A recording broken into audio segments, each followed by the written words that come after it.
7, 6, 5, 4, 3, 2, 1. You'll never have the sacred stone. Oh, this you crazy mother...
What we do here is go back.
Hey everyone, Steven Jensen here with Jessi Davin in audio form, and we are here to talk about Big E winning the WWE Championship, as well as some stuff from last night's AEW Dynamite and some thoughts on NXT 2.0. If you want your voice heard, you want your your questions answered, I should say, all that good stuff. Your answers your questioned. answers questioned.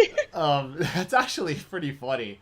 That's actually hilarious. I will. If you want your answers questioned as well, if you have like a really spicy take on some pro wrestling, hot takes. I can give you my thoughts on those hot takes.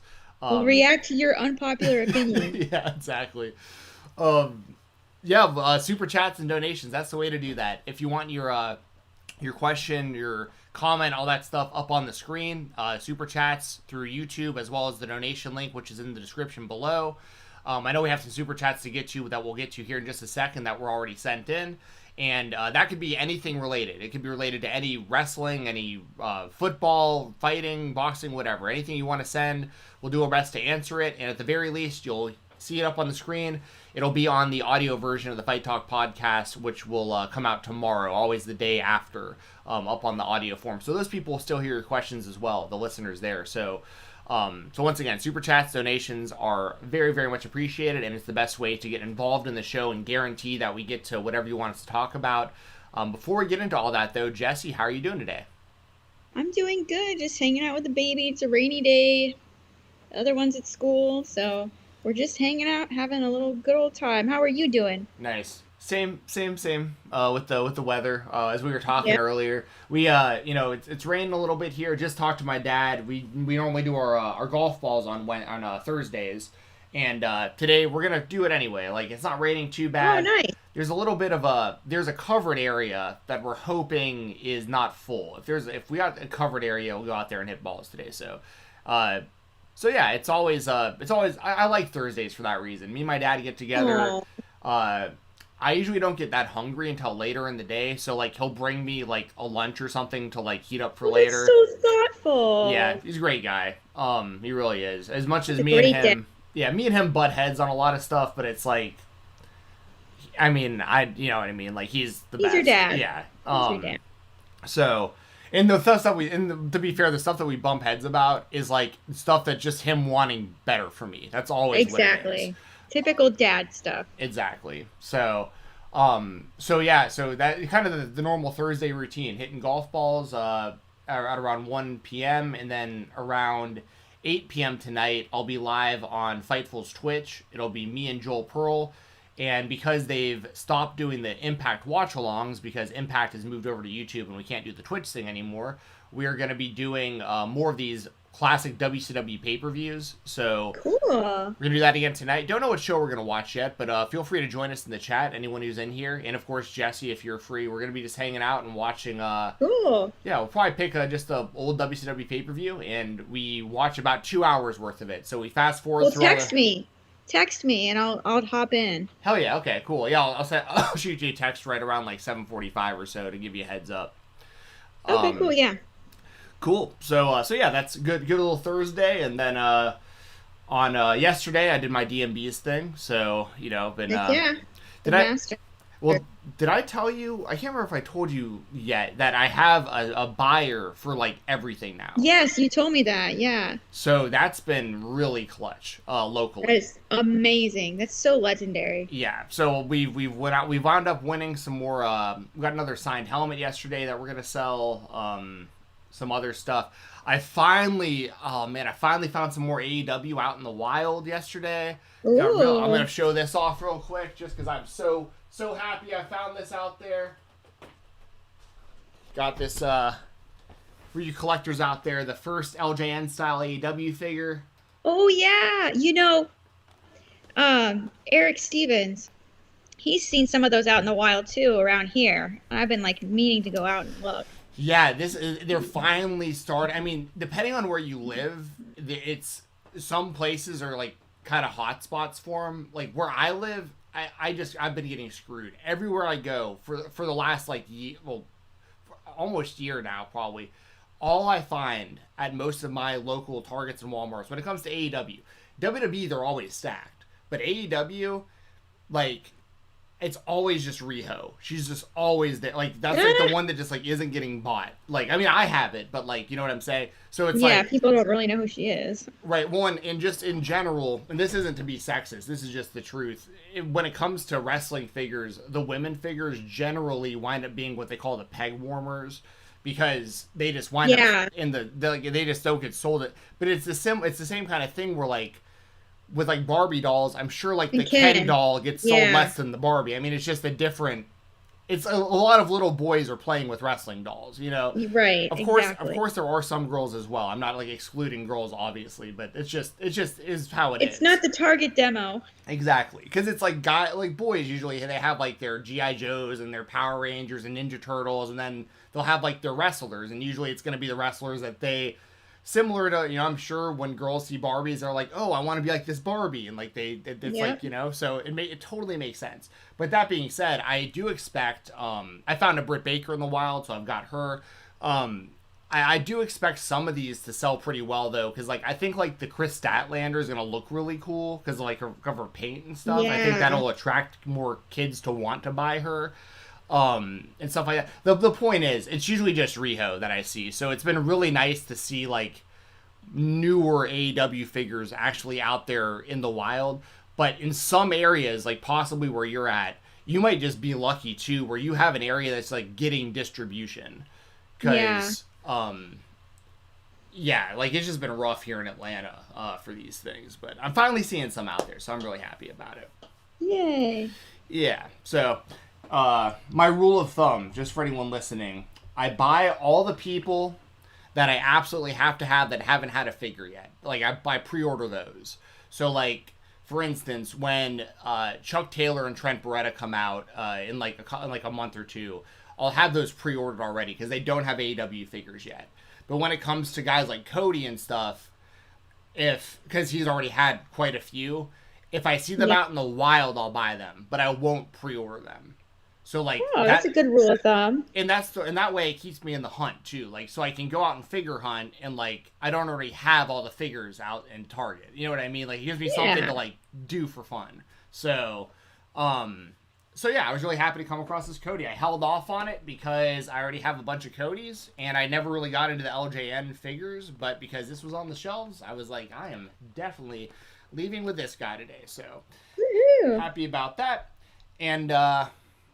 And yeah, so I guess we can get into the conversation. Let me pull up these super chats real quick. Yes, thank you, Deshaun and Corey, for these super chats already. We appreciate you. Yes, we appreciate you all very much. Corey sent one yesterday.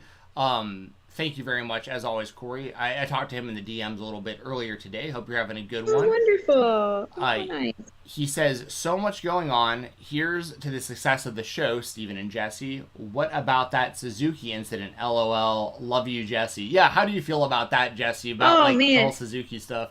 Well, I love that Twitter went with it. That's like one of the good things about Twitter. Yeah. Is stuff like the Suzuki incident can happen, and they can make it trending and make it a thing and make it so prevalent that it gets mentioned on Dynamite. Yeah. And that's one thing I love about AEW is they'll mention it and they'll be serious about it, but they won't be serious about it at the same time. Like it's about as serious as you can make the incident.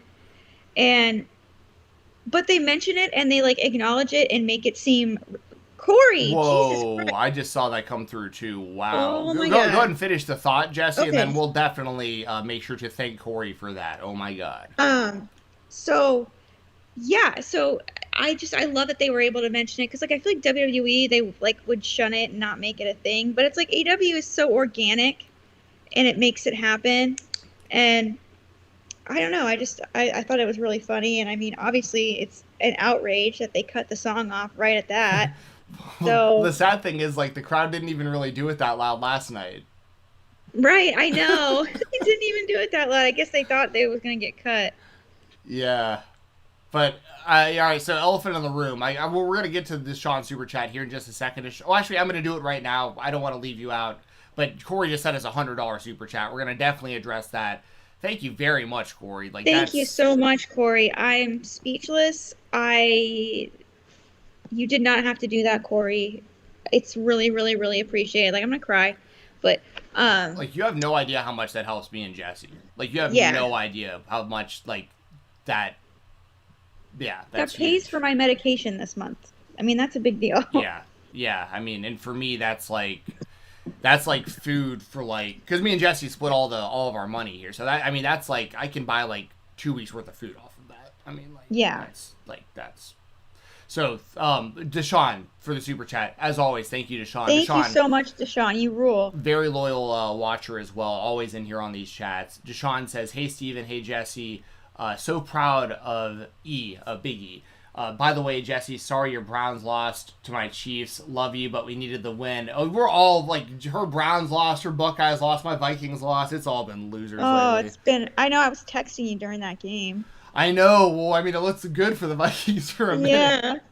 Yeah. But no, I appreciate you. I don't hit you up during the games because I know you're like very into it too, and I don't want to like ever come off like I'm rubbing it in if I like hit you up while like your team's getting smoked. So only Ohio State would I be like that. I'm a mess during Ohio State games. Browns games I'm used to it. Right. But Buckeye games it's not very often that we lose. I'm very lucky that way. And oh man, our defense sucks. Oh my God, our defense is ass this year. Holy shit. And you know what? I don't feel as bad talking shit about the players now because they're all getting paid. Well, not all of them, but a lot of them are getting paid. But holy shit, our defense, what are they doing? I mean, it was awful. So yeah, I mean, thank you so much, Deshaun. The Browns are gonna Browns. Chiefs looked good, but the Browns looked good too. I think the Browns looked really good, so I'm excited for this year. Yeah, for sure. And yeah, it is great. Just really quickly, I will say, I think it's. I mean, I've been a big advocate for the last, really since I was in college myself, because of being a sport management major, I had to do a lot of like papers and stuff on just sports in general. And I remember I focused a lot the last 2 years that I was in school, like on the concept of college athletes making money, and I'm a big advocate for college athletes being able to get paid. Like I think it was criminal what was happening to them before this. So I'm very, very happy. I'm glad you brought that up too. A lot of them are getting paid. There's guys like Gable Steveson now who can sign deals with the WWE before they even graduate out of college and stuff. Like this is great. This is great because we were living in a time, for people who don't know, there were people in college, like college athletes, that would get like suspended and stuff and become ineligible for selling like mixtape CDs and stuff. You want to talk about that? Because Ohio State had an entire season vacated and our coach had to resign because our players were trading their jerseys and stuff to get tattoos. We literally got a season vacated because of that. Yeah, and it's so messed up because like it's there.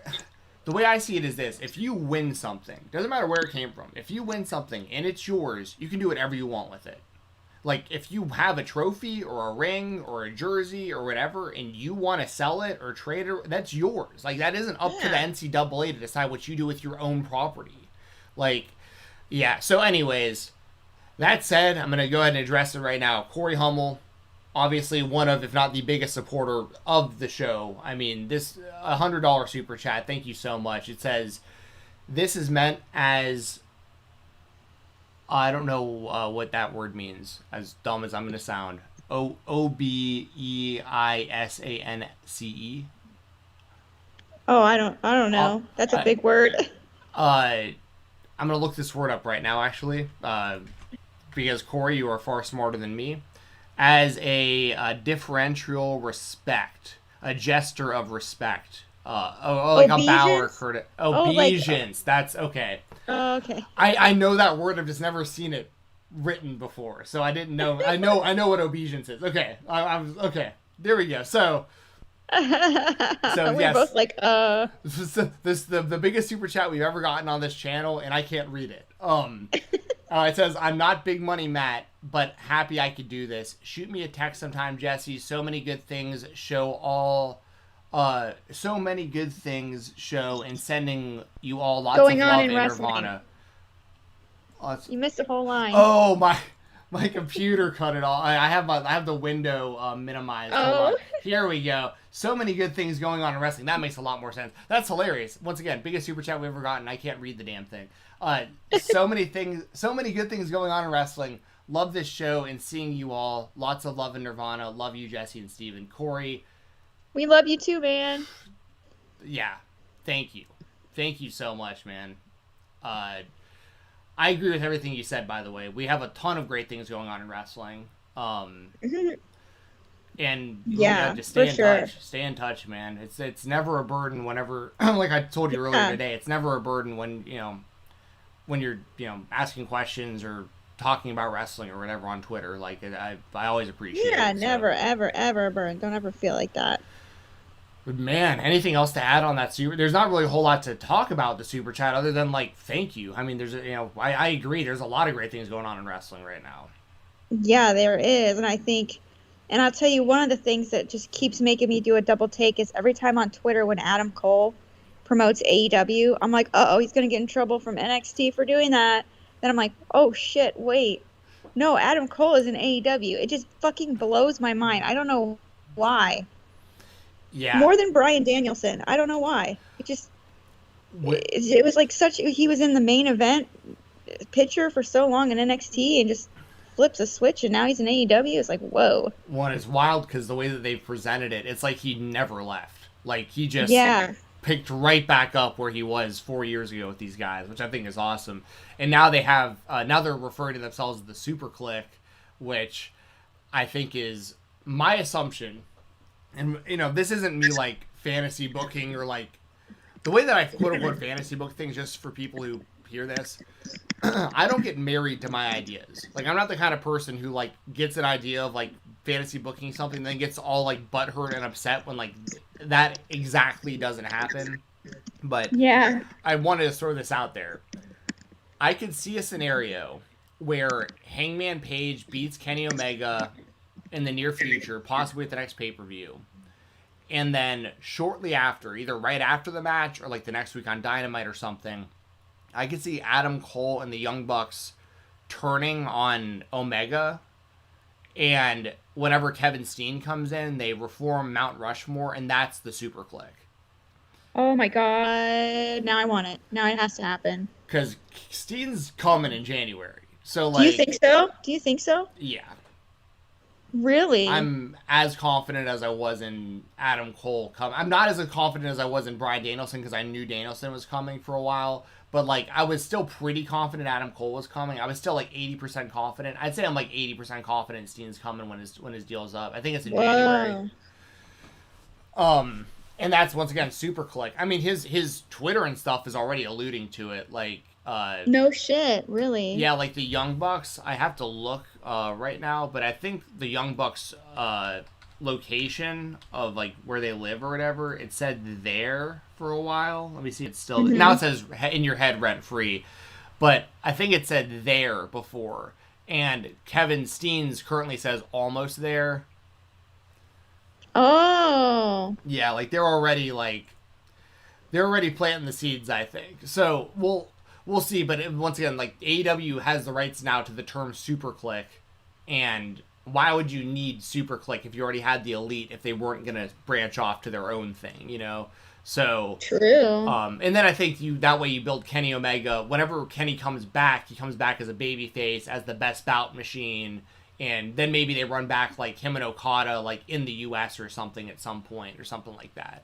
But, that's just my own kind of line of thinking. Don't know if the timeline will work that way, but, like, it just got my wheels spinning, thinking, like, if Steen's coming, and they've got the Super Click name, and, like, because the Adam Cole Kenny Omega story, that, I don't know how long it's gonna last, but, like, for sure where it's heading is, like, they're not gonna coexist very long. Like, Adam Cole's going to find out what they did to him, and that's yeah. And that's why it's really important right now. I rarely ever, like, say, like, that you need to watch Being the Elite, but right now anyone watching AEW really should be watching Being the Elite also. Yes, they really should. Yeah, and it's funny, or at least keeping up with it. Yeah, it's funny because the way that they're doing these skits with Adam Cole is hilarious, because he's acting like it's 4 years ago. So, like the first episode of Being the Elite where he comes back, he's backstage and he's, like, looking around. He's like looking for Super Dragon because he thinks he's at PWG still. So, like, he's looking for Super Dragon and all this stuff. And then this past week's episode, he's hanging out with Matt, Nick, and Kenny, and they're talking, and he's like, he's talking about this or that, and he's like, wait a second, like, we're not the Bullet Club anymore? Like, when did this happen? And they're like, yeah, we're the Elite. And he's like, we can't do this anymore? And they're like, no, like, you can't do the Two Sweets anymore. And then he's like, where's Cody? Like, what's Cody? And they're like, yeah, Cody's, like, he's doing his own thing now, like, Cody. And he's like, okay, well, I'm gonna go get a drink with Hangman Page. And they're like, no, you don't want to go meet up with Hangman right now. Like, oh my god, that's... So, like, he doesn't know what's happened to all these people and him over the last 4 years, like, in, like, the lore of AEW and BTE. So, I think he's going to eventually realize, like, oh, wait a second, Kenny Omega conspired to murder me before, and he doesn't fully understand, like, their heels. Like, he thinks they're still, like, the good guy Bullet Club, but, like, doesn't get what they are anymore. So, anyways, that all being said, we'll circle back to AEW. Do you have any thoughts on that or Adam Cole and all this right now? And we'll talk Big E, and then we'll come back to more AEW talk, probably towards the end. Well, I did see that Throwback asked, do you think Omega versus Danielson is too early? It's a Full Gear main event. Well, it's not for the championship. Right. So I feel like that... I mean, I think there is some criticism to say it's kind of strange for him to just walk in and demand a challenge from Kenny Omega, but at the same time, it's Bryan Danielson. Like, Yeah. it makes sense, but I can see it both ways. It makes total sense, but at the same time, it can be seen as a criticism for him just walking in. But the fact that it's not for the title, I think, makes it a little bit more acceptable. I think that's what makes it completely acceptable, is that Yeah. because AEW isn't going against any of their own rules. It's a non-title match. If this was for the title, now granted, like, I'd prefer if it was for the title, like, as a fan, but this way, like, AEW doesn't have to go back on the idea of their rankings and everything. Like, Exactly. they've really respected the way they've set up how to get title shots in AEW. So, and the thing is, if Danielson beats Kenny Omega non-title, I'm not saying he's going to, but if he did, he's clearly in the top 5 rankings, probably ranked number 1. So the next time he wrestles, like, that would be for the title. You know what I mean? Yeah. At the end of the day, though, do you think Omega still has to lose to Hangman? Like, Hangman's the one who has to win that title from him? At this point, I think so. Unless it's a personal choice from the Hangman for him, he wants to spend more time with his family. If he wants to take more time off, or he can't commit to being, a working champion, because let's face it, AEW's champions are working champions. They don't just have a title and just putz around. You know what I mean? But I think you want that ultimate, him or Jungle Boy. I feel like, but I feel like if you want, for AEW, long-term continuity and storytelling is such a main thing, and they've always kind of campaigned patience and let it play out kind of storylines, and they've paid them off every single time. And I feel like they're going to paid off with this one as well. When that'll be, I don't know. Like I said, it really depends on what Adam Page wants and his personal choices, being a new dad. If he is a new dad yet, I don't even know. But yeah, I do think that, long story short, Hangman Page is the one to take the title off of Kenny Omega. I think it makes sense. Yeah. Yeah, I agree. I think it has to be Omega still. Or sorry, Hangman still. But I could see a possible scenario where, like, something happens in this main event at Arthur Ashe where, like, you would want a definitive winner. Like, once again, as a fan, I want just, like, clear winners and losers, stuff that makes sense. Pretty basic stuff. But if there's a way to make it to where Danielson either wins or loses by, like, if he loses, it's because the Elite gets involved, or if he wins, it's because, like, Kenny gets DQ'd or something. Because even if Danielson wins by DQ, just hypothetically speaking, that's still a win over Omega. That would still get him in the rankings, and then they could rematch for the title at Full Gear. But at the end of the day, like, I still think Kenny needs to retain the title if him and Daniel. What I think's happening, I think Danielson, whether he wins or loses against Omega, I think it's going to be Omega and Hangman at the next pay-per-view. Because that's still a month and a half, 2 months away, probably. Yeah, I think November. Yeah.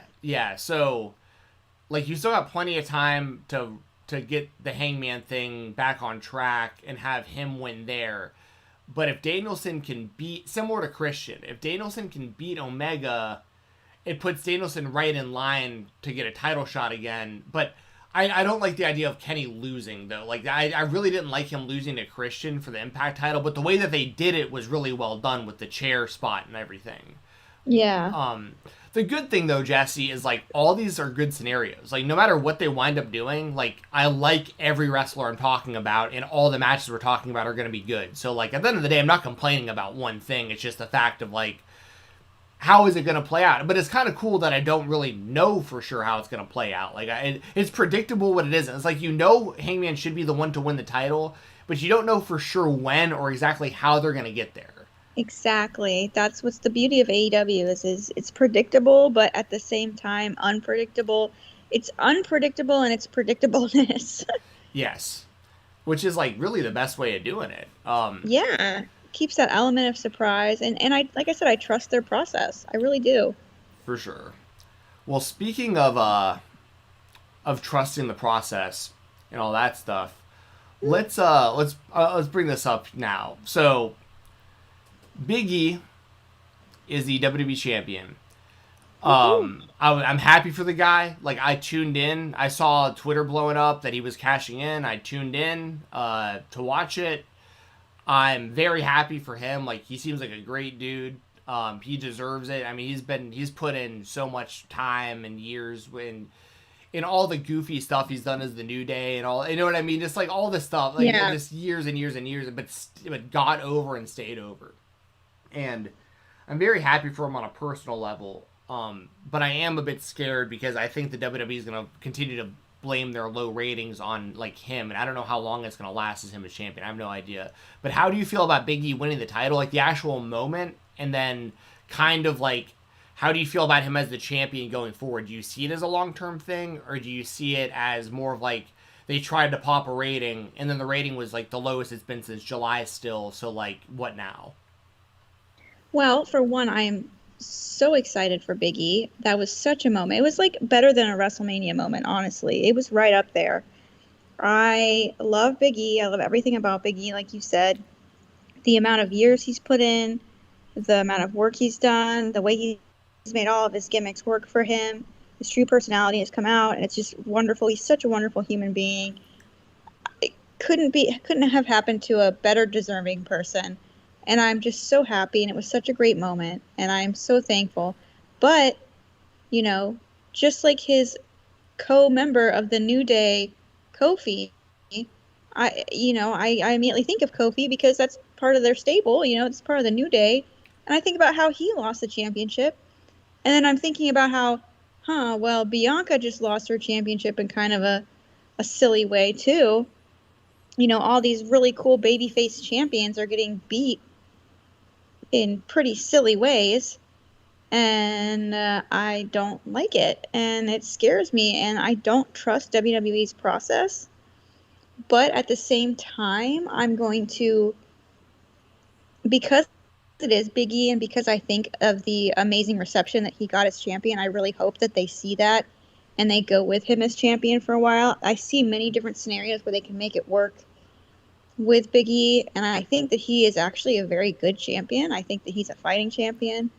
I'm really excited to see where they go from here, and I just really hope that they let him be champion for a while. So yeah, we'll see how it kind of unfolds for him. Like you said, I mean, I echo all that, right? Like I like him. I'm glad that he's a champion, but I'm once again, I'm not worried from the perspective of like I just don't really watch the show ever, so like it doesn't really affect me. But like for those of you who watch Raw every week and like you've wanted it to get better and you've been behind Big E and like now they finally gave him this big win.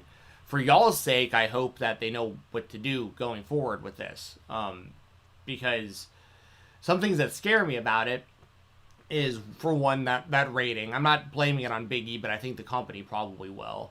For two, like I know that Big E wants a match with Goldberg. He's been like really outspoken about it.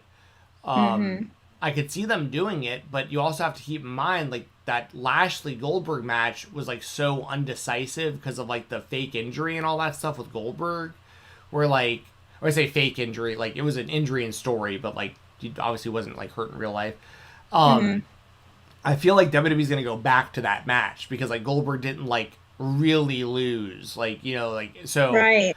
So I think they're gonna run Lashley and Goldberg again. Now, granted, it doesn't necessarily have to be for the title, but I don't know how they're gonna swing all this. I don't know. But I mean, for Big E's sake, I mean, I just hope he has a good title run and and they give him an actual opportunity to like really do his own thing and like have a real run with the belt. But I don't know. A lot of it's reactionary, unfortunately. Like when AEW is just coming out here and just week after week, just more and more buzz and getting more and more of these massive stars in the world of wrestling, and everyone's talking about AEW. And I just feel like WWE was like, all right, well, what can we do to get people to talk about us? And so they leaked the Big E thing like really early in the day that he was going to be cashing in. the fans, you know, tuned in to see it. But the problem for someone like me is like I'm just not going to sit through a 3-hour show of all that other BS just for this one moment. Like I tuned in for the moment when I knew it was happening, but Yeah. I also saw pictures of like Charlotte with a doll of her own and stuff, and it's just like okay, like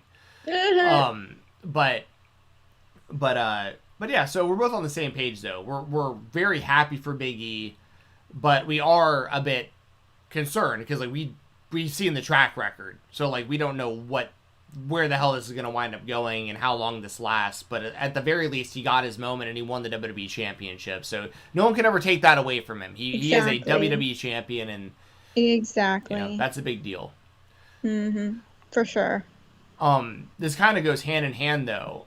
So when it comes to, you know, the direction of the WWE and all that, obviously NXT 2.0. Oh wow, perfect timing. Core with another super chat. Thank you so much, man. Thank you. He says, what about Rick Steiner's son? He is getting that Brock push in NXT. Well, maybe, you know, I'll say this. I think Rick Steiner's son is a stud. Like, that dude, he actually went to college right up the street from where I live. He went to Kennesaw State, played football, like, right up the street. This guy, for people who don't know, like, Rick's, and why would you? I mean, if you're from this area, but, like, Rick Steiner is actually really involved with, like, he's, like, big in real estate and, like, the PTA boards for schools here in my area. Really? So his son is actually pretty well known, like, because of being Rick's son, and people know who Rick is, and his son was, like, a standout player at a school that isn't really known for football. So that all said, I knew a little bit about this kid pre-WWE a little bit. And then I saw they were going to call him Rex Steiner, and I was like, hell yeah, like, that's what's up. Like, this is going to be great. And then I saw they renamed him to Braun Breaker with 2 Ks, like Breaker. And then I was like, what? Like,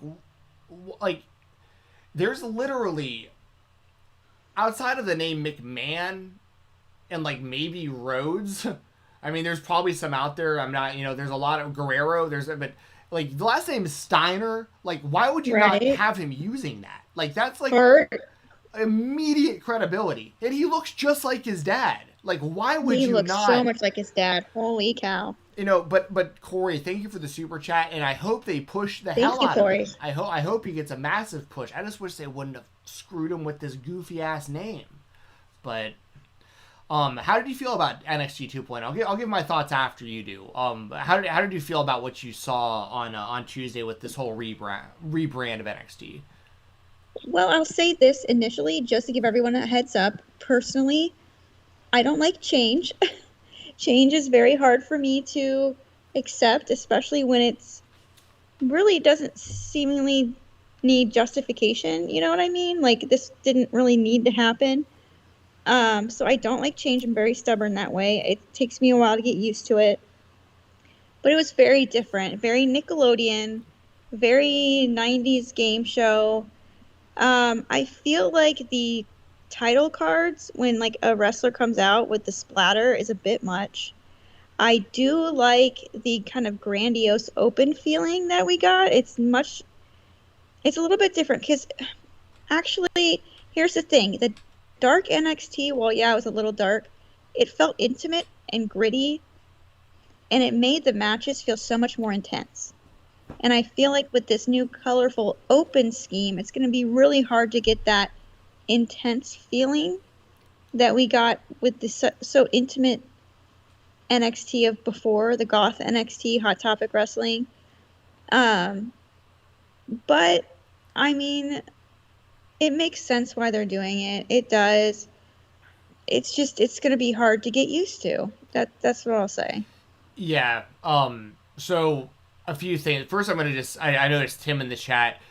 He says, maybe they're doing it so that, you know, Rick's son can make a name for himself, and the last name Hennig is a big name too. And the reason I think you're probably bringing that up is because Joe Hennig was called Curtis Axel and Michael McGillicuddy, and like, but I think that was a big mistake, Tim. Like, I think they should have called him Joe Hennig.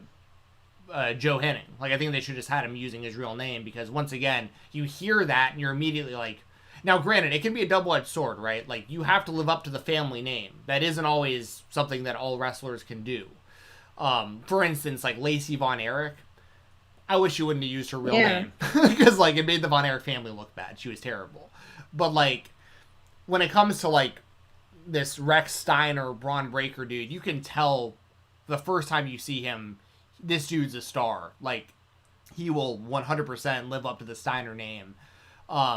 But that said, I also understand the idea of making a name for yourself, but at the same time, it's like, why wouldn't you lean into that though too? Like, I mean, the Steiner name, because there's people, what people don't consider often, I think, is like kind of the lapsed wrestling fans, the ones that like watched wrestling back in the 90s, early 2000s, and like might keep up with it a little bit here or there. But if they were like, Steiner is wrestling? Like, I was a huge fan of the Steiner Bros. Like, I gotta see what their kid looks like.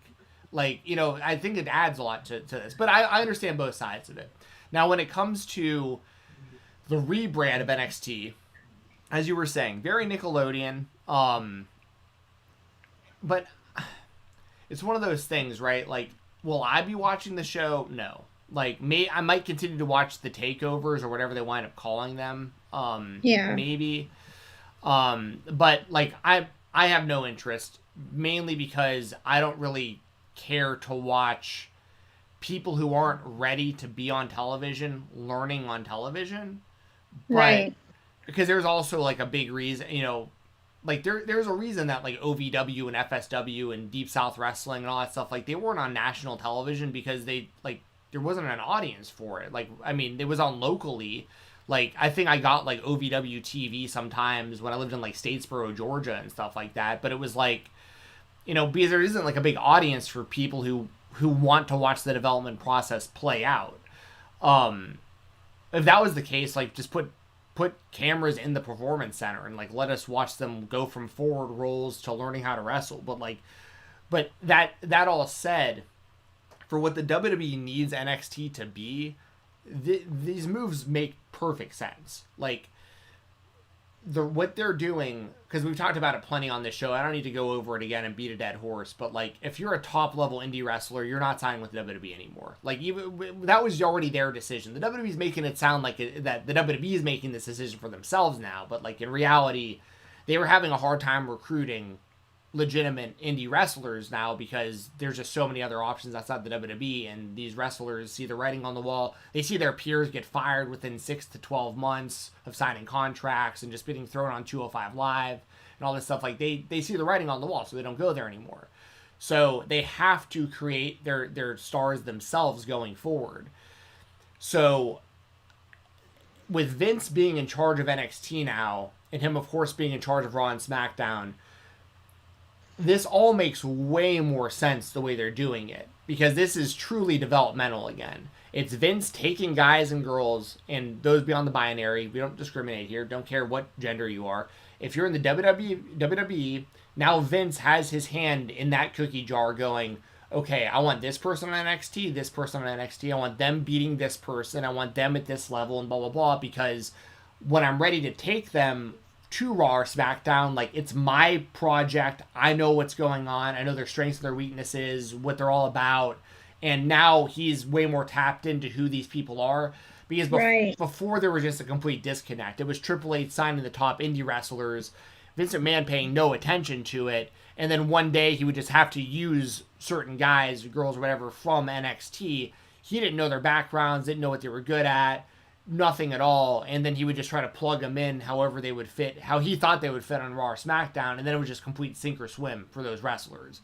Now at least Vince McMahon has a say in the entire process. But people who watch NXT, y'all just need to understand what you're watching. Like, you're watching this is also, just like Raw and SmackDown, this is now a children's program.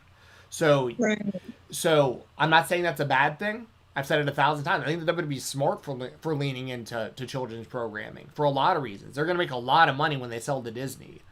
But they're alienating me as a fan, which is, once again, that's fine. I have other options. There's other places I can watch wrestling that I enjoy more. It's totally fine.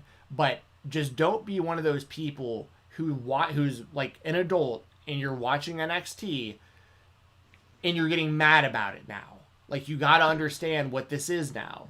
You know, if you wanted to watch a super indie, which is what NXT was, watch AEW, watch GCW, watch IndependentWrestling.tv, use code Fight Talk, watch various stuff on Fight TV and all that. Like, there's so many. Watch New Japan, watch Ring of Honor. Ring of Honor is free on their website every week. They have a great show. There's no buzz about it, but the stories make sense. The matches are good. It's free on ringofhonor.com. Like, so if you want to watch the developmental process play out on television and you want to watch NXT, accept that for what it is and enjoy it for what it is. But just know that the NXT that you loved before, it's different now. It's a totally different thing now.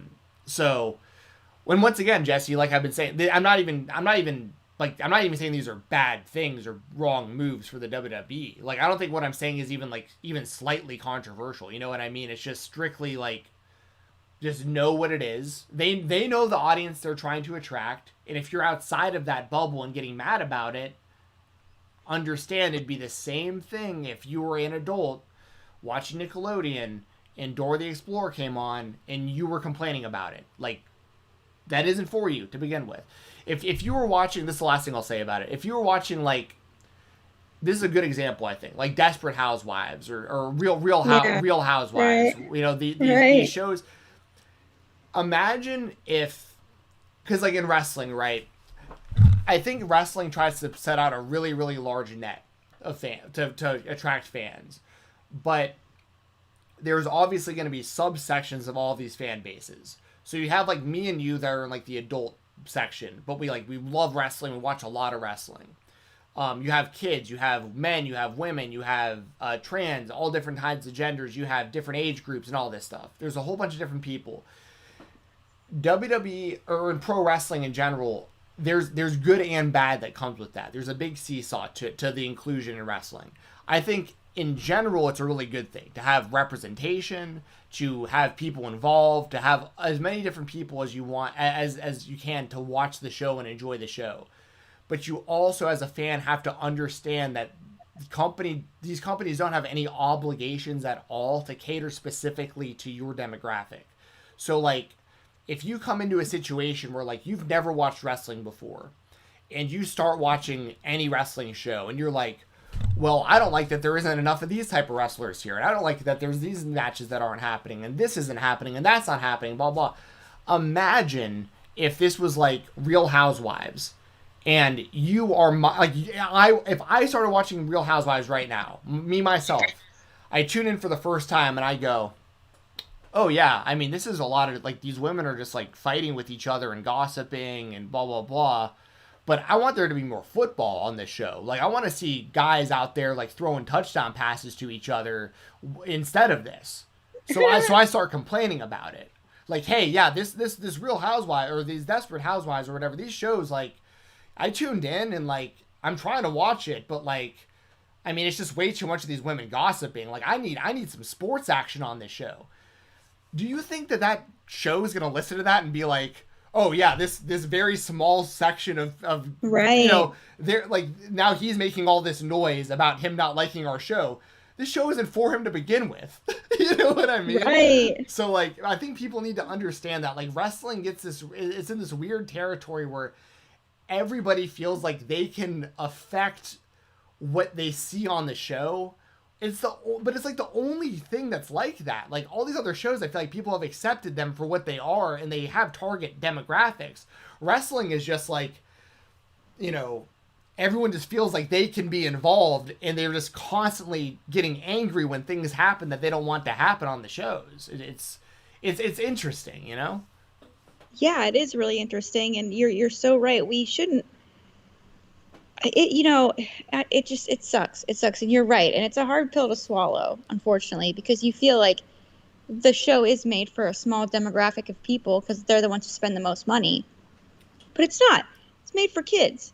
They're going to sell, like you said, probably to Disney, probably to somewhere else. And right now we're witnessing a company's rebranding. And it's, you know what it is? It's like when you remodel a house right before you go to sell it. Yeah. You know, to increase its value. Exactly. They're increasing the value. They're renovating. they're renovating house. And the house might not look like what it did when you liked living in the house, but you got to make it look a Right. certain way so you can sell it. It's not the house you grew up in, but they're modernizing it. Exactly. That's a really good analogy. Really good analogy. Yeah, I mean that's the best analogy I can think of, because when they're kind of clearing their overhead and their salary cap space, for lack of a better term, because I'm not a business person, I'm a sports person. It just makes it obvious, and honestly, it makes the pill a little bit easier to swallow, just because you're like, I can't be mad, because they're getting ready to sell. When it comes down to it, it's all about the money. It's not really about the fans, and it's about profit. So when it comes to the WWE, for sure, because it's evident even when if you turn the show on, and you can tell that there's still, and this will never end, by the way. This is the worst. The worst thing the pandemic did when it came to WWE programming is now they've gotten really good at piping in crowd noise. Oh, it's so bad. Because now, they don't even care about your opinion as a fan. If you're booing people or cheering people, it doesn't matter, because what's going to come through on the TV screen to the viewing audience is whatever narrative they want pushed. They're going to pipe cheers for people they want cheered. They're going to pipe boos for people they want booed. Doesn't matter what the actual live audience is doing. Your voice is no longer heard if you're a WWE fan. It's that simple.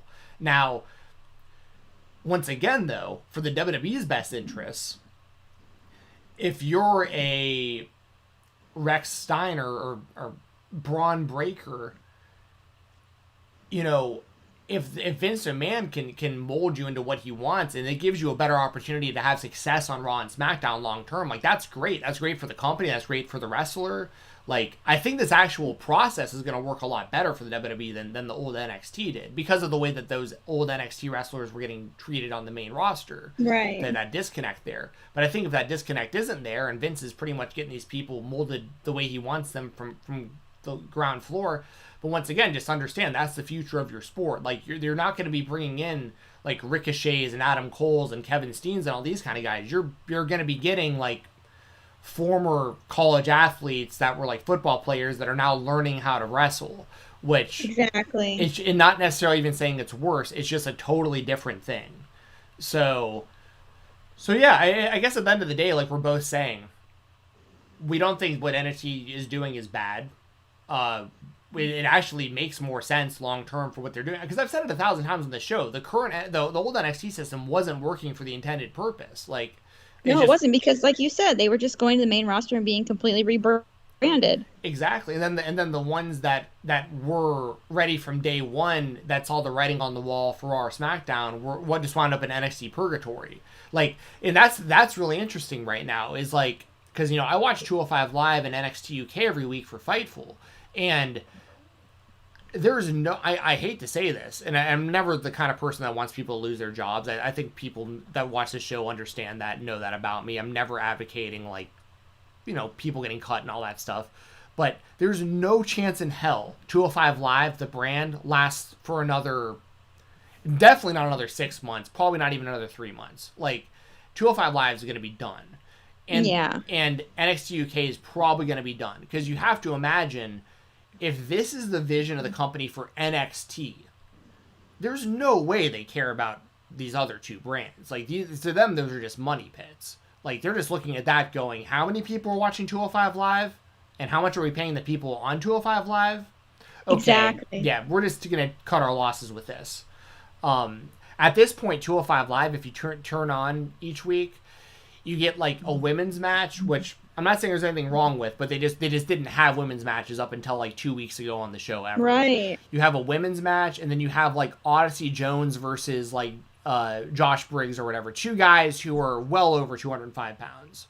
It's literally main event NXT. 1 trillion %. That's once again another perfect analogy. So that's just kind of, so if I was like a Johnny Gargano or a Tommaso Ciampa, I saw Tommaso Ciampa won the title again. It's good for him, but that's the way I see that is, Joe's hurt. They're just going to do exactly whatever they were going to do with Joe, just have Ciampa do it. He'll be the one to lose to the next the next developmental guy that they want to really push. It'll be Braun Breaker or that guy who was in the main event instead of Kyle O'Reilly. And like Kyle is another one. I mean, these guys, and that's a whole other conversation in itself, right? Like if NXT/WWE loses Gargano, Ciampa, Kyle O'Reilly, Kevin Steen, Sami Zayn at some point, all this stuff, like I think like AEW, obviously, like they take Kyle O'Reilly in a heartbeat, right? But then you have like Johnny Gargano, like you still probably take him because like he'll have incredible matches, but like it starts getting really interesting because like I don't know if we are going to get a point at some point in the near future where it's going to get, for multiple reasons, it's not going to be the best look to just keep signing people right after they get released from the WWE. Now, there's going to be certain people that are just undeniable talents that you have to sign. But it's going to keep happening more and more now. Because, like, I don't know what Gargano is going to do when his deal's up in a couple months. But, like, him on Raw or SmackDown, he's dead meat. Like, they're not going to have a damn clue what to do with him. He's going to he'll be the one who winds up probably managing Keith Lee, what they try to get Adam Cole to do. Did you hear about that, by the way? Yes, I did. What the hell? If that story alone isn't enough for somebody who's a top indie talent to avoid the WWE or get out of their contract as fast as possible if they're there already, like, I don't know what is. They wanted to change Adam Cole's name. They wanted him to come out and be like Keith Lee's coach, manager, or whatever. It's like, that's probably what Johnny Gargano will wind up doing if he's on Raw or SmackDown. Like, that's how they're going to view him also. Tommaso Ciampa, I'm sorry, as talented as the guy is, his age and his list of injuries, it's gonna exactly. It's gonna be a tough sell for Vince. It's gonna be a real tough sell to give him a major push on Raw or SmackDown if he knows these things about him. So it's just a very interesting time. There's a clear transition happening in NXT. But I'm just really curious. I'm really curious to see what happens to like the top tier NXT guys that have been there for a long time. Like how quickly they are forced to either move to Raw or SmackDown or just leave the company completely. And then also, just seeing how it plays out with like 205 Live and NXT UK and all that stuff. In preparation once again for my assumption that they're going to sell to Disney within the next 2 years. So. Yep, I know. It's going to be real interesting. I think we did get another super chat from Corey. We did. Thank you very much, Corey. I mean, Jesus, man. Thank you, Corey. My goodness. Can't thank you enough. Says, love that passion and emotion. That passion is what makes wrestling great. I got you, Steven. The awesome matches are what we want. It's damn true. It's force-fed WWE. Love you, Steven and Jessi. But yeah, I agree, man. You feel the same way, Jessi? Yeah, absolutely. I completely agree. And Corey, man, thank you. You rule. Yeah. This has been incredible. But yeah, I'm very passionate about this stuff, because I love professional wrestling, and I want the whole industry to be in a good place like forever.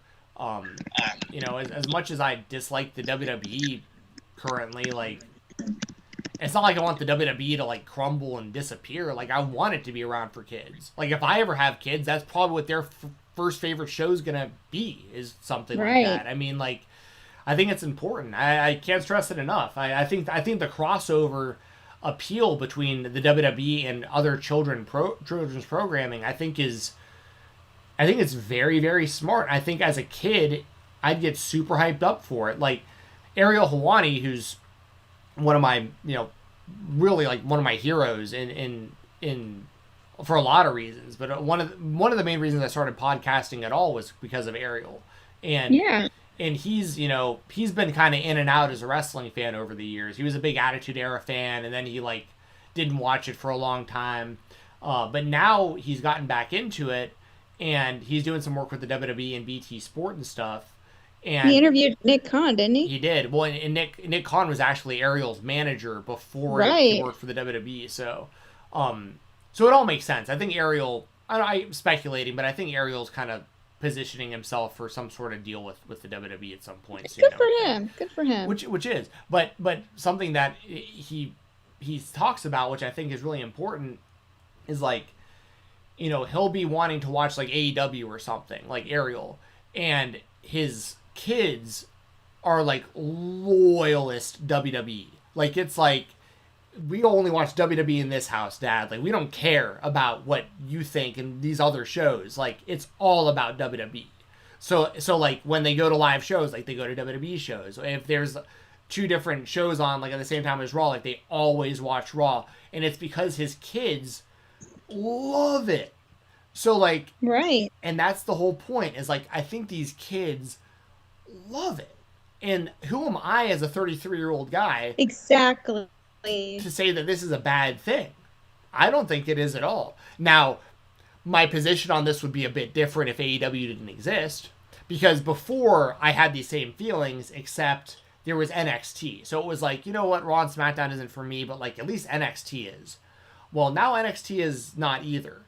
But there's so much good stuff on the indies, and there's AEW. So it's like, you know, it's like, let the kids have the WWE. And, like, if you want to watch it as a fan, like how...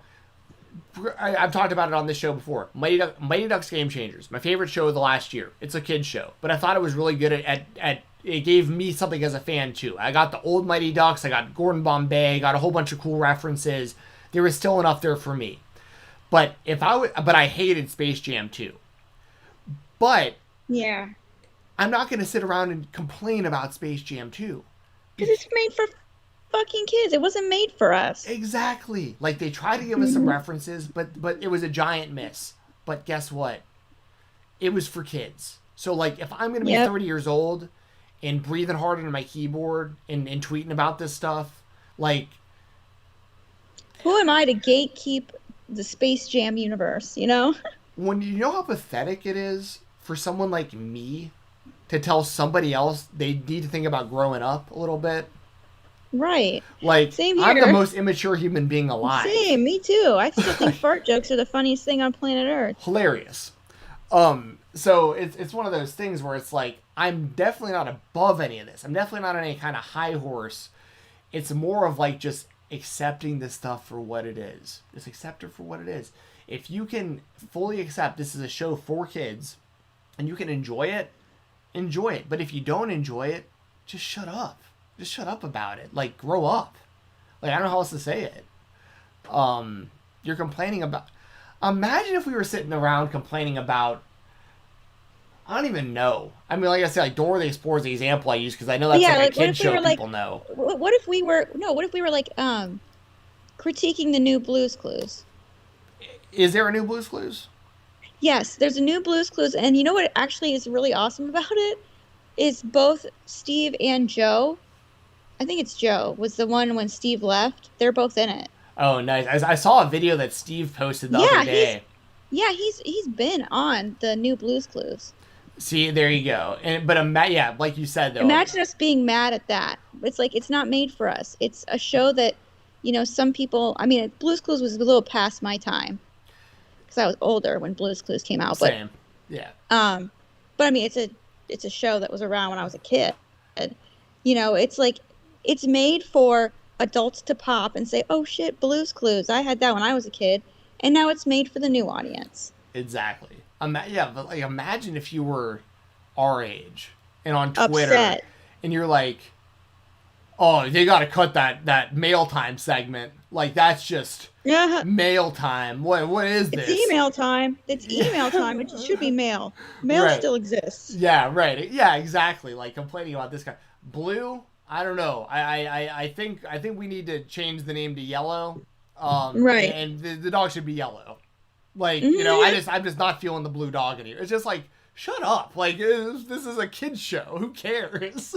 Like, let kids watch it and giggle at it and enjoy it for what it is. Like, Jesus.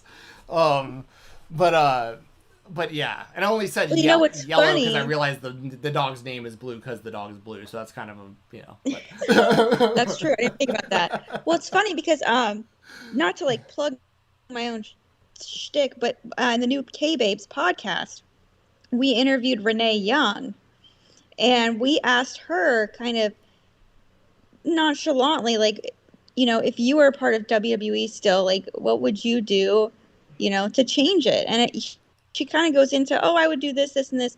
But at the end of the day, it's like, we can either enjoy it or we can't. And it's like, you can complain about it. You can, it's okay to want the best for people, but to like complain about it and complain about it and complain about it and say, oh, they should do this and do this and do this.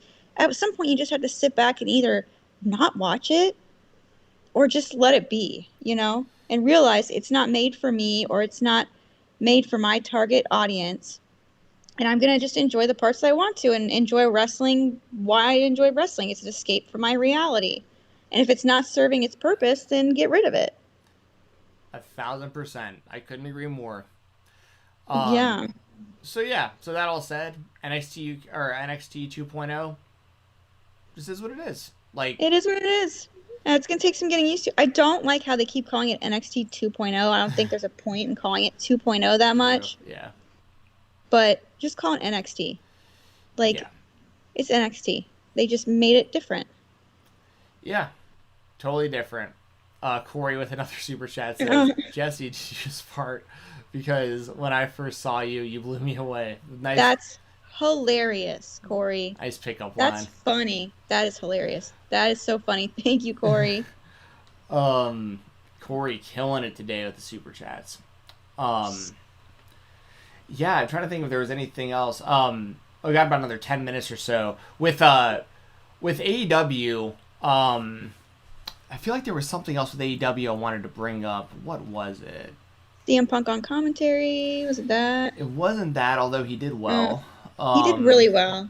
Suzuki incident, we talked about that. Talked about Cole. Jade Cargill. Wait, was this Cody Rhodes? Is it Cody Rhodes? Is this the right show? What am I looking at right now? That's a Rampage preview. Oh, this is the Rampage. Jeez. I was like, what am I looking at? I've had this up on the whole... the Cody Malachi thing? Here we go. Cody Malachi? Yeah, we can talk about that real quick. Do you think Cody gets the win back in the rematch at Arthur Ashe, or do you think Malachi wins again and establishes even more dominance? It's tough to say. That's real tough to say. I'm just gonna go and.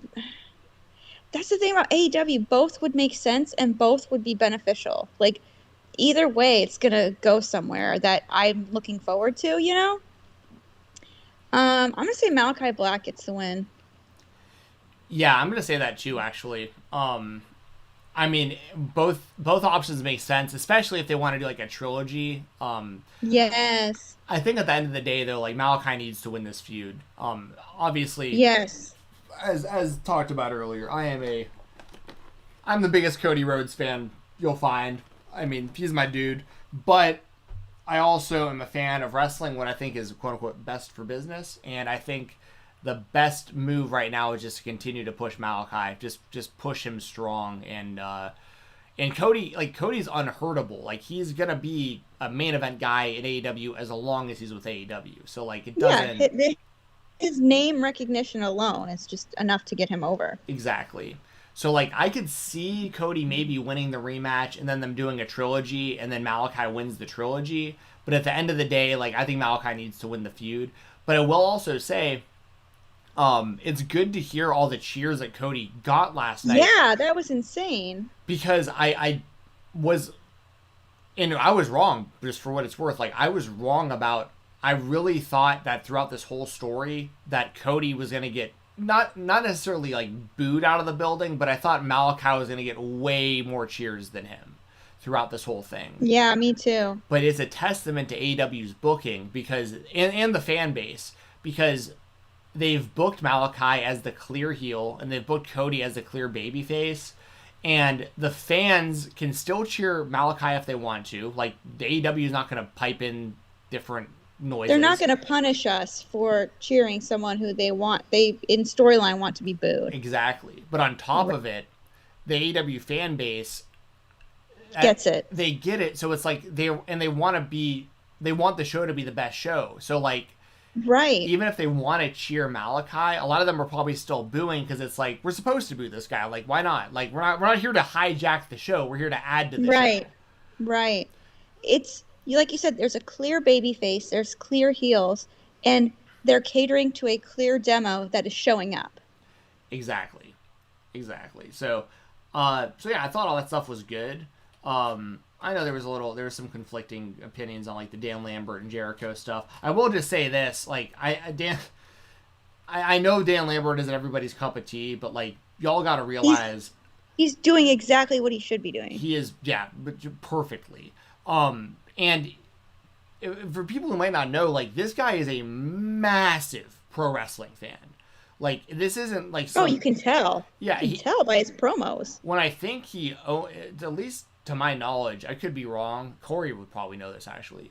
I think Dan Lambert owns more legitimate wrestling title belts than anyone else, like in the world. Really? Like the ones that were like used on television, like he tracks those down and pays a lot of money and like has this gigantic collection of like TV used world championship belts. He's like how Jay Leno collects cars? He's like the Jay Leno of pro wrestling belts. Yeah, exactly. Like and I've known this about Lambert for years because of course, I follow MMA and he's the owner of American Top Team.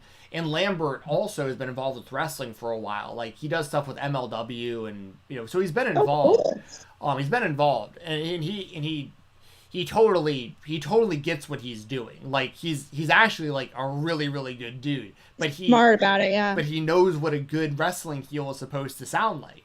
And because he's such a fan and he's done a great job with that. Plus I love seeing all the MMA influence. I know a lot of people don't really care about that, but like since I'm a fan of both, it's really cool to see like Paige Van Zant and Andre Arlovski. I love when they have Jorge Masvidal there. I love him. Yeah, especially because Masvidal might actually get the next Jake Paul boxing match potentially. Oh, sweet. He'll be even bigger. So yeah, that was all good in my opinion. I know there was some stuff people didn't like about it, but I enjoyed it. Corey with the information, he owns 75% of the wrestling titles. Holy shit. Well, there you go. Yeah, I doubt anybody else is on that. I know Conrad Thompson has a really, really impressive collection, but I don't think it's... He's a flair. Yeah, exactly. Oh, and by the way, what do you think about... I brought this up on the show with Doug that I did on Tuesday. What do you think about this idea? I'm not saying this is like the best idea or the worst idea. I'm just throwing it out there. But Andrade El Idolo isn't the best ring name in my opinion. Like it's too convoluted. It's just too long. It's kind of like Alberto El Patron and stuff. It just doesn't. Penta El Zero M and stuff. Like it's too much for me. What if Andrade Flair? I'm just saying. I love it. I fucking love it. That's such a heel thing to do. Well, because like they're clearly setting the stage right now for Andrade they had Chavo get beat up. Exactly. I think Rick's coming on Wednesday at Arthur Ashe. I think so too. So, and like Andrade is gonna like as long as all things go as planned and like him and Charlotte get married because they're engaged currently, I believe. Yes. Like. That's something where like it's kind of strange to take like your father-in-law's last name, but like it's Ric Flair. Like so to Ric Flair, like not only does Charlotte his daughter by blood, of course, like she'll continue to carry on the Flair last name, but like his new son, Andrade, can also carry that name on. And there's a lot of similarities. Like Andrade dresses real sharp in the suits and like, and he can be like kind of the next Nature Boy. And especially because like, I think it's all aligning now where like you got Rick, you've got Arn, you got Tully, like you basically have everything set up to make a next generation Four Horsemen. And like, if you want to do Andrade and Cody and then maybe like FTR or MJF or something, like it's set up now if Ric Flair comes in to where like you can do a new Four Horsemen, you can call him Andrade Flair. I mean, you can even have him come out in like some badass like robes and stuff. Like there's I don't know, like I know it didn't work for AJ Styles because that's the comparison I think a lot of people are gonna make is like when Flair and AJ did that in TNA, it didn't work. But that was for reasons that were like, they aren't related. And AJ Styles was the best thing TNA had, and they totally transformed him into this like Ric Flair wannabe, and just nobody wanted it. It just didn't make any sense. Yeah, it was random. With this, it makes sense because it's like he already dresses like Ric Flair. He already kind of acts above everybody like Ric Flair did. Not to mention, like, he's going to be an actual Flair when him and Charlotte get married. So, like, obviously she'll take his name and everything, but you know what I mean. Like, he's in that family for real. So, like, I don't know. I just think it's an interesting idea. Yeah, I think that is a definite interesting idea, and I like it. I think that's a really good idea. It's a very heel thing to do, it feels like. Live off the coattails of your father-in-law, or soon-to-be father-in-law. Exactly, and then carry the name on. Like, I mean, he's going to be around for a while. Like, keep that Flair name out there. I don't think anything makes Ric Flair happier in this world than watching his daughter and Andrade successful in wrestling right now. Right. Like, he just seems to love it. Leonard Aarons III says the Pinnacle are kind of sort of their four horsemen. Yes, I totally agree. But I think that they could, like, I fully agree with that, but I feel like for it to be like a true four horseman type stable, I think Cody has to be involved. Yes, for sure. Because of his history with Dusty and their wars with the. Now you could also have Cody on the other side. If they keep him as a baby face, you could have Cody as like the good guy with kind of his own group that goes against the four horsemen. You could do. They could, yeah, they really could. They could do like Andrade with the four horsemen. And you could boot Shawn Spears out of the group. If you wanted to, because like he doesn't really add much to it in my opinion. Although he has been a lot better lately. But yes. But if you had like MJF, Flair, and FTR or something, and then on the other side you had like Cody, Sting, Darby, like these people who have like a history, maybe even Jericho, like people who have a history against the Pinnacle. Or like, Sting and Flair, they'll always be tied to one another for their entire lives because, of all the years that they had as rivals and teammates and stuff.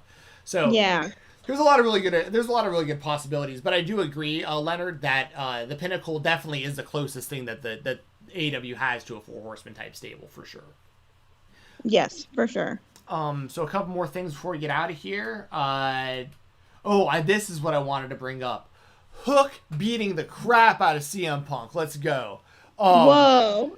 So I'm going to give Hook all the credit for that. None to Powerhouse Hobbs, who did all the work. But I'll say this. I think Powerhouse Hobbs is great. I'm a very big fan of his. I think he has the coolest look in all of wrestling right now when he wears like the overalls and stuff. Like I just think he looks badass. And he's good in the ring. He's fucking shredded. I mean, it's like this guy looks super believable, right? It's like you see this guy and you're like, that's a wrestling superstar right there. And then Hook is basically just a giant meme. But it's right, exactly. But it's funny because like I think he's gonna it's one of those things where everyone's like expecting him to be like really bad, like whatever, but like I don't know. There's something about the kid I really like. You know what I think is how they should book him is fully the boss's son. Because, he's Taz's kid, right? So just do the whole I'm the boss's son. Just go fully that kind of gimmick. Yeah, that'd be interesting. Because he's like kind of in charge of Team Taz, like when that Taz way you can take him seriously as a yes boy.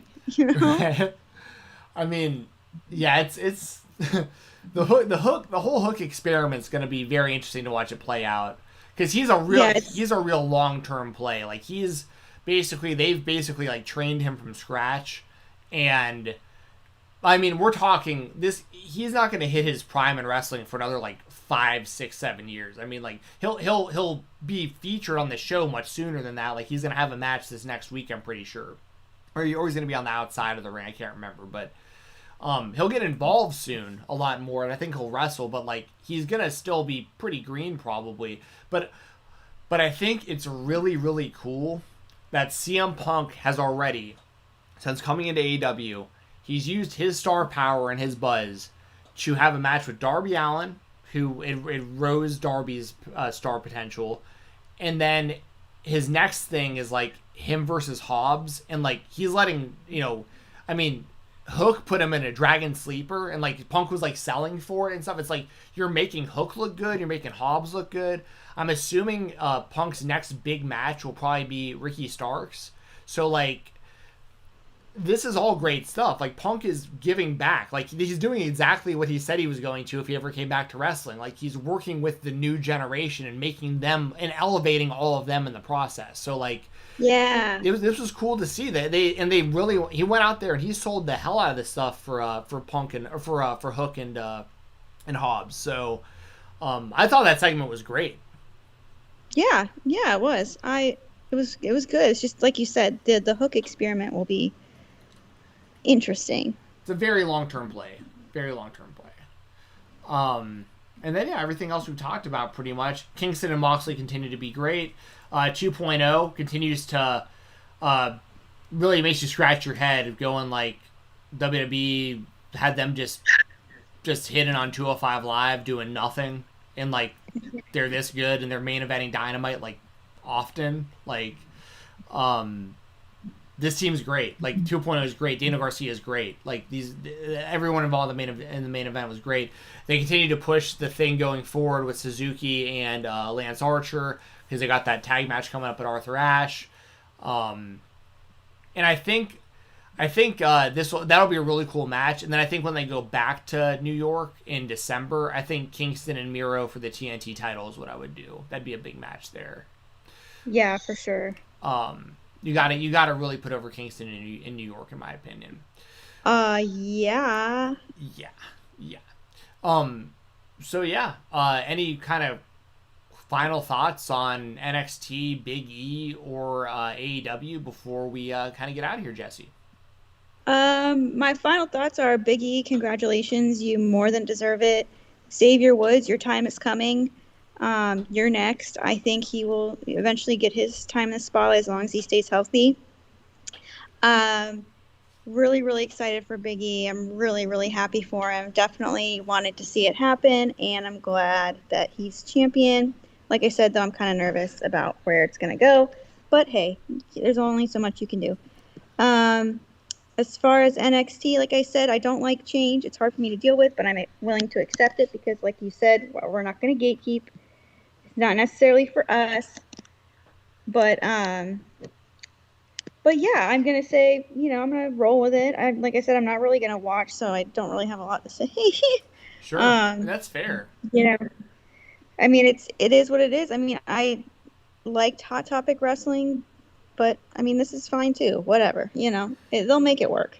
And like I said, you know what? If it saves me any disappointment in how someone looks Right. from NXT to the main roster, then I'm fine with it. You know what I mean? Like, so I will sad, not be. But yeah.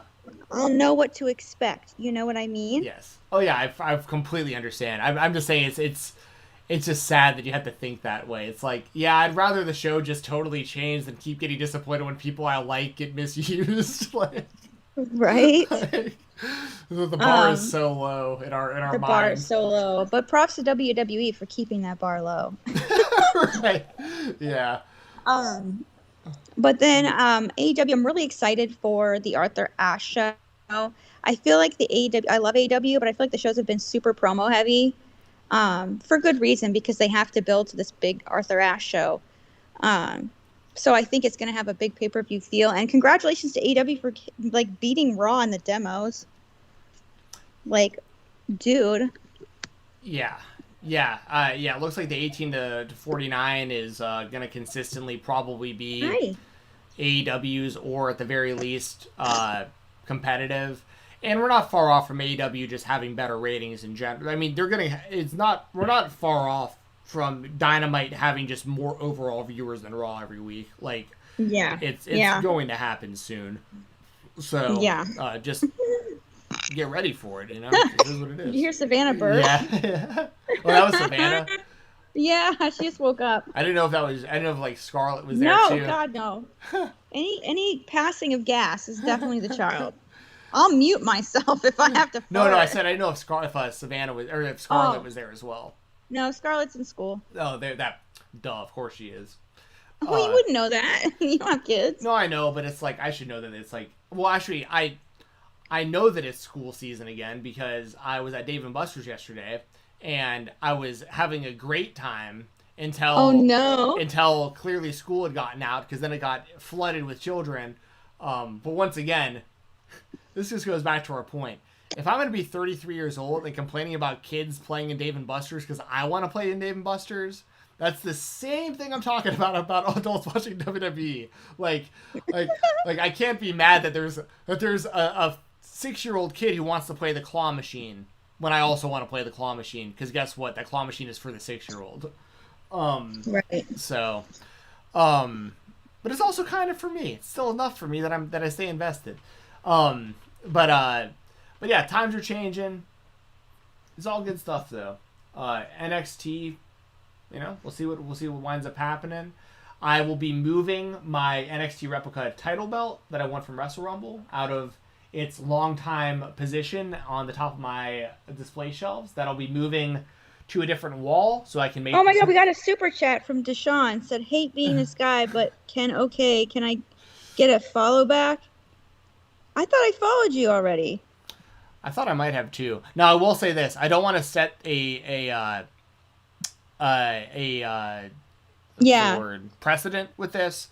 Deshaun, dude, you support the hell of the channel. I may or may not follow you already. I'm not sure, but I don't want anyone to ever feel like. What's the best way of putting it? I don't want anyone to feel like I don't follow them for the genuine reason that you would. Right. And I don't want anyone to ever waste their money. Right. If I don't do that for you. So I you know what I'm saying? Like I don't want there to be an expectation if you pay us that we're going to either follow you or do this or that, because if we don't, I don't want you feeling like you were cheated out of your money that you sent. Yes. So, Deshaun, I'm not saying this you in general. I just want to put this out there for anybody watching, because I would just hate it to be a situation where it's like just some random weird person that I just don't know for any reason. They give us $10 and they're like, "Hey, can you follow me?" or this or that, and then we don't do it, and then they get angry. They're like, "Hey, I just gave you $10. What the hell?" I just don't want that situation ever coming up. Yeah. Because me and Jessi want to make it clear, we never want to make you feel like you've wasted your money by giving it to us. We always try to answer your questions. We always try to get your statements out there. And then we always want to show our appreciation too. Like I said, the money we've made today, that's going to go straight to groceries for me. Y'all are helping me eat for the week with this kind of stuff. Yeah, you guys are paying for my medication that I need to exist. So exactly. So I mean, this is we appreciate it very much. Deshaun, we always appreciate you, and Corey as well. Anyone who sends super chats. And he said it's cool, guys. You don't have to, just asking. Totally understand, Deshaun. And once again, no offense meant by any of it. I just y'all everyone understands what I'm saying. You know what I mean? It's just you never. Imagine if I went into someone's chat, someone that I looked up to, and I was like, "Here's $50. Can you plug my show or whatever?" And then they didn't do it. I'd be like, "I just wasted $50." You know what I mean? But yeah, that's pretty much it. I'm not gonna take the time to put all the sponsors up right now. I will talk about the sponsors though. Actually, you know what? I will put them up. So I'll give you time to plug your stuff, Jessi, and tell everyone what to do with the channel, and I'll get the sponsors up. I'll do them the courtesy of that today. Sure. So basically, while he gets all that set up, I just want to say again, thank you so much to our amazing chat, Deshaun, Corey, everybody, all Throwback, everyone who's so sweet, Throwback. Kenny. Yes, we appreciate you guys so much. George in the chat, Leonard, I'm just looking, everybody is just so amazing. And we want more amazing, like-minded people in the chat like yourself. So if you liked this, please do consider giving this video a thumbs up and subscribing to the channel. Both Steven and I are still kind of setting our schedules. We never know when this baby's going to have a testy day or what. So, or if I'm going to just be keeping it real to the point where I can't get on camera. Right, exactly. And so the best way to know when we're going to go live is to subscribe to the channel and hit the notification bell and get your notifications on, and that's how you'll know we're going live. And to follow us both on Twitter. Our Twitter handles are below our pictures or videos. And yeah, so that's a really, really good way to help us out. Absolutely, as Tim and Eric would say at the end of their shows. Yes, absolutely. For your health.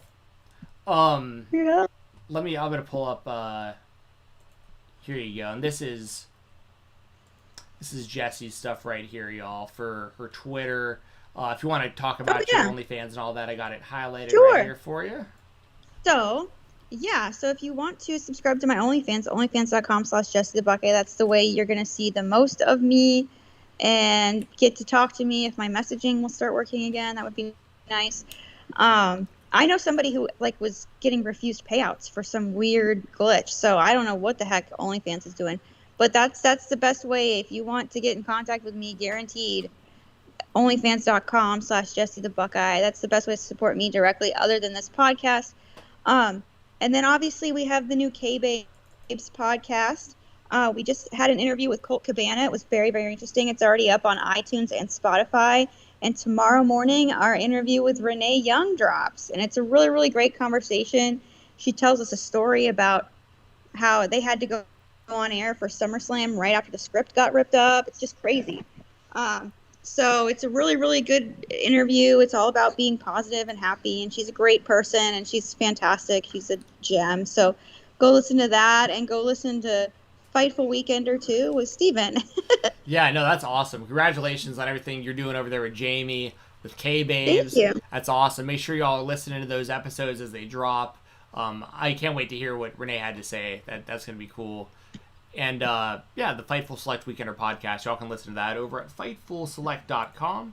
I talk independent professional wrestling and a little bit of everything, but mainly the kind of the landscape of the indies. But we also talk, depending on if you look at it as an indie, we talk, Ring of Honor, Impact, MLW, GCW, everything, independentwrestling.tv. Speaking of IWTV, use my code FIGHTTALK, FIGHTTALK, all is one word with no space. Just to give you a heads up, or a little, sorry, my dad's calling me. I think my stepmom's having back problems, so he might not make it out today. Okay. But these promotions are all on independentwrestling.tv. So I'm going to go really quick because there's just too many here. But check this out, y'all. For $9.99 a month, I promise you'll find some wrestling you like. Once again, use code FIGHTTALK and help support the podcast. These are all promotions. Right now you can see at the top here, I'm highlighting it. This has 5,471 events from 274 promotions. Whoa. For $9.99. And holy cow. This is all back catalog. These are all promotions that I'm going fast down this list. But look at all these. You can't even keep up with the loading. Coming soon, we got some new promotions coming on. These are all promotions from independentwrestling.tv, and you can just see here, like New South, for instance. This promotion alone has 83 events right here. Absolute Intense Wrestling, 155 events. Shout out to my boy Josh Bishop, Rip City Shooters. He now holds every title belt in the AEW. Future of wrestling right there. So check this all out. independentwrestling.tv, use code FIGHTTALK. Also, support my brother, Brian Jensen. He is a boxing trainer and owner of Steel Boxing and Athletics in Atlanta, Georgia. He'll help you reach your goals. If you want to learn how to throw hands, get in better shape, learn self-defense, or if you have any kind of neurological issue like Parkinson's, MS, dystonia, Brian can help you with a wide variety of things, from dexterity work and flexibility stuff, range of motion, all the way to competing at an amateur or pro level in combat sports. Doesn't matter how old you are, what kind of shape you're in, your skill level, anything. He'll help you reach your personal goals. He can meet you in person anywhere in the Atlanta, Georgia area, or you can come to his gym in the Sandy Springs area. He can also help you out online, Zoom calls, Skype meetings, all that stuff. Best way to book a session or get a kind of a plan going with him is to shoot him a message on Instagram at BoxingATL, BoxingATL. Get a knockout workout without getting knocked out. Hit up Brian Jensen right now. Shout out to Music City Toys and Collectibles. They're the place to be for action figures, autographs, any kind of memorabilia that has to do with pro wrestling. They are nice people. They give you fair business. They have a retail location at 101 West Main Street in Watertown, Tennessee. And their new website is musiccitytoys.biz. check them out. Get some good deals on stuff. They do live sales on their Facebook page, so make sure to follow them on all social media at Music City Toys to stay up to date on all the stuff they got going on. Can't stress it enough. Good people, fair business over there at Music City Toys and Collectibles. And last but never least, WrestleRumble.com, the place to be for all fantasy pick'em contests for professional wrestling. The Extreme Rules Pick'em contest is opening soon. We got first place, $1,000. Second place, I know Savannah, $1,000. Second place, $100, and third place, $100 as well. A total of $1,200 on the line. She can't even contain herself. No, she can't handle it. She's less than a year old, and she already knows how important this is to win $1,200 off WrestleRumble.com. So stay up to date with all our contests on Twitter at WrestleRumble. We'll be giving away entries for this show. Probably the show itself is like towards the end of this month. So next week we'll yeah, I know. Next week me and Jessi will give away some entries for this right here on the podcast. So thanks as always to WrestleRumble.com, and make sure to follow them on all social media at WrestleRumble to stay up to date with all their contests and giveaways. So that's everything I've got. Anything else from you, Jessi, before we log off? Nope. I hope everyone has a good weekend and has a fun time. Yes, y'all have a great weekend and a fun time. Yeah! And make sure to follow both of us on Twitter at FightTalk_, at Jessi the Buckeye. Make sure to subscribe. Make sure to give a thumbs up. Savannah's on board, and so should you. We'll see you